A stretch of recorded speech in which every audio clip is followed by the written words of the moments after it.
दिल खुश कर दे। लव मैरिज के बाद अफसोस क्यों? एक लड़की अपनी लव मैरिज की कहानी बताती है कि मेरा कहानी क्लासिक है। हम कॉलेज के समय से एक दूसरे के साथ थे। मैं पहली बार उन्हें यूनिवर्सिटी फेस्ट में देखी थी। वे हमसे 1 साल सीनियर थे। हम एक दूसरे से मिले, दोनों को कुछ अलग एहसास हुआ और उन्होंने मुझे कॉफ़ी डेट के लिए पूछा।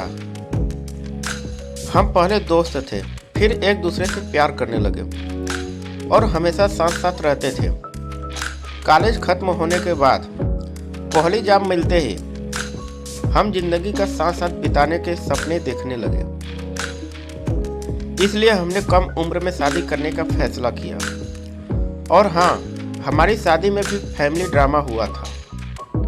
मेरे पेरेंट्स को कई आशंकाएं थी, लेकिन हमने हर तरह की बाधाओं को पार किया और अपनी जिंदगी साथ बिताने के लिए तैयार थे। एक जिंदगी जिसका सपना हमने 5 सालों तक देखा था। जब तक हनीमून पर नहीं गए, हम दोनों को लग रहा था हम जन्नत में हैं। लेकिन मैंने अपने पति में कुछ बातें नोटिस की जो मैंने पहले नहीं देखा था। हर बात पर मम्मी मम्मी।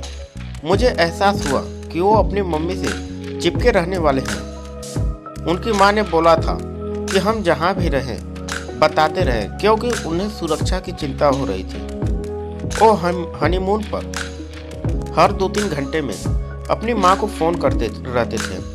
मैं कुछ बढ़ा चढ़ा कर नहीं बोल रही, लेकिन हमारे हनीमून पर सबसे ज़रूरी अम्मी को बार बार कॉल करना था। हम लोगों ने जो भी किया उसकी सूचना पहले मम्मी को दी गई। मम्मी अब खाने जा रहे हैं। मम्मी अब हम वाटरफॉल देखने जा रहे हैं। मम्मी अब हम प्यार करने जा रहे हैं। हाँ, आखिरी लाइन तक हालात नहीं आए थे। भगवान का शुक्र है, वरना मम्मी जी आकर हनीमून से वापस ले जाती। मैं थोड़ी शॉक्ड थी कि ये क्यों हो रहा है। हमारे वापस आ जाने के बाद भी ये चीज़ लगातार कायम रही।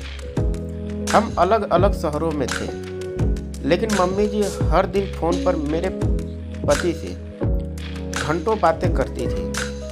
अगर आप ये सोच रहे हैं कि मैं चुगली करने वाली बहू हूँ जो शादी होते ही ससुराल वालों को अपने हिसाब से चलाना चाहती है, तो मैं आपको कुछ उदाहरण दे रही हूँ कि ज़्यादातर बातें कैसी होती थी। मम्मी जी, हेलो बेटा, तुम इतनी कमज़ोर आवाज़ में बोल क्यों रहे हो? क्या ठीक से खाना नहीं खा रहे हैं? मैं समझ सकती हूँ कि तुम्हारी पत्नी को अच्छा खाना बनाने नहीं आता, लेकिन झेल लो। जब मैं आऊँगी तो सिर्फ तुम्हारी फेवरेट डिश बनाऊँगी। पति, नहीं मम्मी, मैं ठीक से खा रहा हूँ, लेकिन आप अपने हाथ का खाना खाने में बहुत मज़ा आएगा। मम्मी जी, हेलो बेटा, तुम्हारी बुआ की बेटी की शादी हुई, लेकिन तुम्हारे ससुराल वालों ने फ़ोन करके तुम्हारे पापा से बात करना भी उचित नहीं समझा। अगर तुम्हारे सास ससुर हमारी इज्जत नहीं करते तो पता नहीं बेटी को क्या खिलाया होगा। पति, ओह चिंता मत कीजिए मम्मी, मैं आरती को बोलूँगा कि उन्हें कॉल कर लें।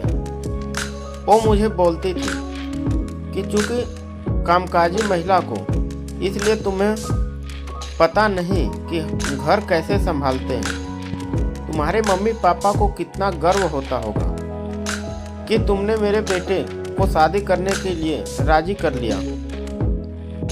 ये बदस्तूर जारी रहा और बढ़ते ही गया।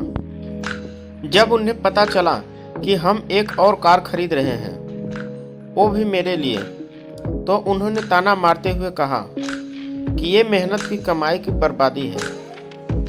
लेकिन मेरे पति में इतनी हिम्मत नहीं हुई कि वो अपनी माँ को बोले कि ये मेहनत की कमाई उनकी पत्नी की है। पति के इस विनम्र स्वभाव के कारण चिंता होती है। अगर पूरी कहानी को कम शब्दों में बताया जाए तो बाहर से देखने पर लग सकता है कि मेरी शादी में सब कुछ ठीक है। मेरे कहने का अर्थ है कि परेशान करने वाले ससुराल वालों की तो वैसे भी भारत में कोई बात ही नहीं करता। मुझे चिंता अपने पति के दब्बू स्वभाव की होती है, जिस वजह से मेरी नज़रों में उनकी इज्जत कम हो गई है। जब मैं अस्पताल में प्रसव पीड़ा में थी और पति की सबसे ज़्यादा ज़रूरत थी, वो अपनी माँ को फ़ोन कर पल पल का हाल बताने में व्यस्त थे।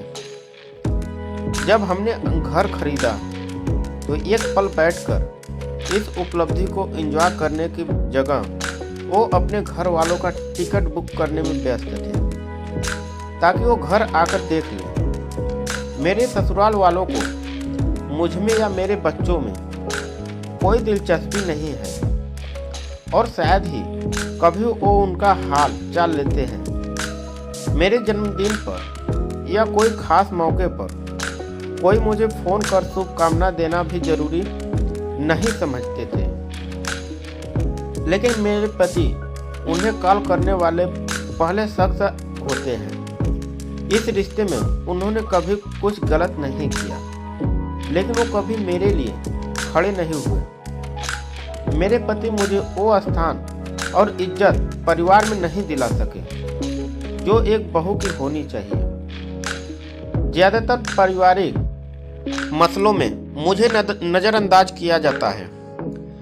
यहाँ तक कि मेरे ससुर मुझे कहते हैं कि तुम दूसरे रूम में जाओ, मुझे अपने बेटे से कुछ ज़रूरी बात करनी है। मेरे पति बस मुझे देखकर मुस्कुराते हैं और पलक झपकाते हैं। मैं बस नौकरों जैसा महसूस करके रह जाती हूँ। ऐसा नहीं है कि मैंने अपने पति से इस बारे में बात नहीं की, लेकिन उन्होंने हमेशा यही कहा कि ये चीज़ें नुकसान नहीं पहुंचाती है।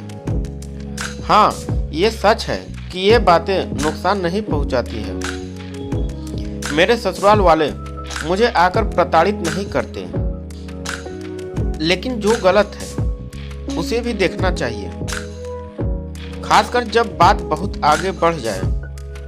क्या नए सदस्य को परिवार में नहीं अपनाना उत्पीड़न है? क्या अपने बेटे की पत्नी का उपहास उड़ाना गलत नहीं है? क्या बहू के पेरेंट्स की बार बार बेइज्जती करना उत्पीड़न नहीं है? मेरे पति को ऐसा नहीं लगता, और यही कारण है कि मुझे पछतावा है कि मैंने उनसे शादी की। जब हमारी शादी हुई थी, ये लव मैरिज था। मुझे आशा थी कि उनके परिवार वाले मुझे अपनाएंगे और मेरे पति मुझे वो घर में वो जगह दिलाएंगे जो मेरी होनी चाहिए। वो ये सब करने में नाकामयाब रहे। अगर ये अरेंज मैरिज होती तो बात अलग थी, लेकिन एक शख्स जिसने मुझसे वादा किया था और बड़े बड़े दावे किए थे, वो मुझे चार दीवारी में इज्जत नहीं दिला सका। अगर लव मैरिज ऐसी होती है तो मुझे लगता है कि ऐसी लव मैरिज के बिना शायद मेरी ज़िंदगी ज़्यादा बेहतर होती। दोस्तों, मेरी यह कहानी कैसी लगी कमेंट सेक्शन में ज़रूर बताएं, और मेरे चैनल लैला वाइस स्टोरी को सब्सक्राइब जरूर करें। धन्यवाद।